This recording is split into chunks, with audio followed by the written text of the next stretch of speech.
প্রিয় চাষি ভাইদের অনেক গুরুত্বপূর্ণ একটি ভিডিও নিয়ে আবারও হাজির হলাম। সেপ্টেম্বর অক্টোবর মাস চাষের একটি গুরুত্বপূর্ণ মাস। এই মাসে পরিকল্পনা করে নেওয়া দরকার যে কোন সবজি আমরা চাষ করব, যাতে সঠিক সময় ভালো ফলন হয়ে ভালো টাকা প্রফিট করতে পারবো। আসুন আজকে জেনে নেব কয়েকটা সবজির নাম। সর্বপ্রথমে আমি যে সবজিটাকে রাখবো সেটা হচ্ছে বেগুন।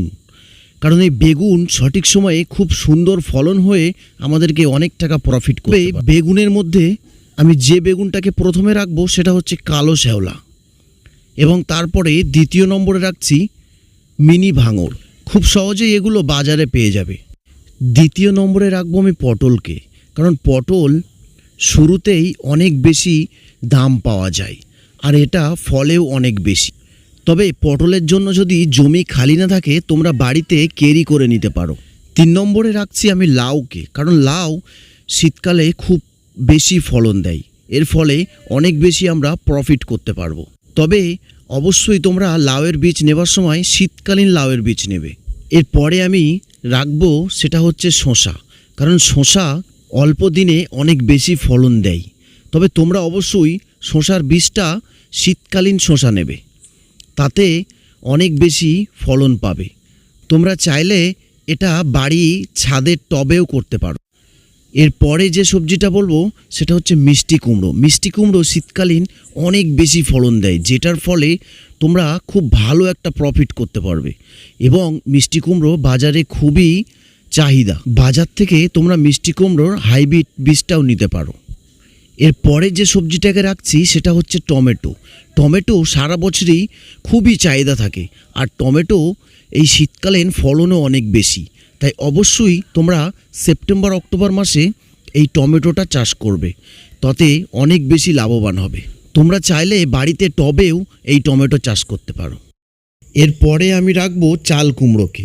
চাল কুমড়ো শীতকালীন অনেক বেশি জনপ্রিয় থাকে।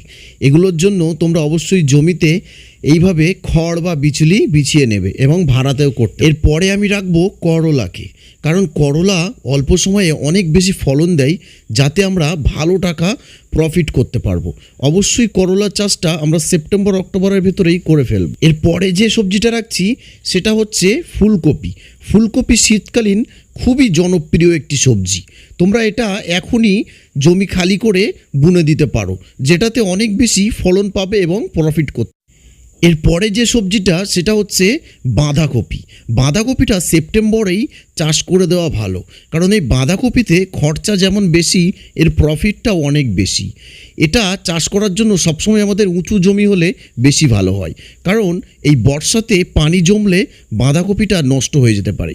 এই চাষে অনেক বেশি রিস্কও থাকে, তবে তোমরা খুব সাবধানতার সঙ্গে এই চাষটা করতে পারো। খুবই দায়িত্বশীল একটি চাষ। এর পরের চাষ অর্থাৎ শেষ চাষ, এই চাষটা তোমরা সেপ্টেম্বর অক্টোবরে করতে পারো। সেটা হচ্ছে বরবটি। বরবটি একটি জনপ্রিয় সবজি এবং ডাক্তারদের মতে বরবটি হয়ে থাকে ভিটামিনযুক্ত সবজি হয়ে থাকে। তবে অবশ্যই তোমরা বাজার থেকে বরবটির বীজটা সংগ্রহ করার সময় লাফা বা হাইব্রিড ধরনের বরবটি চাষ করতে পারো, যেটাতে অল্প সময়ের মধ্যে ভালো কিছু ফলন দিয়ে ভালো প্রফিট করতে পারবে। তো বন্ধুরা, আজকের ভিডিওটা কেমন লেগেছে আমাকে কমেন্টসে জানিয়ে। আরও কি জানতে চাও আমাকে একটু কমেন্টস করে জানাবে। ভিডিওটা ভালো লাগলে লাইক করে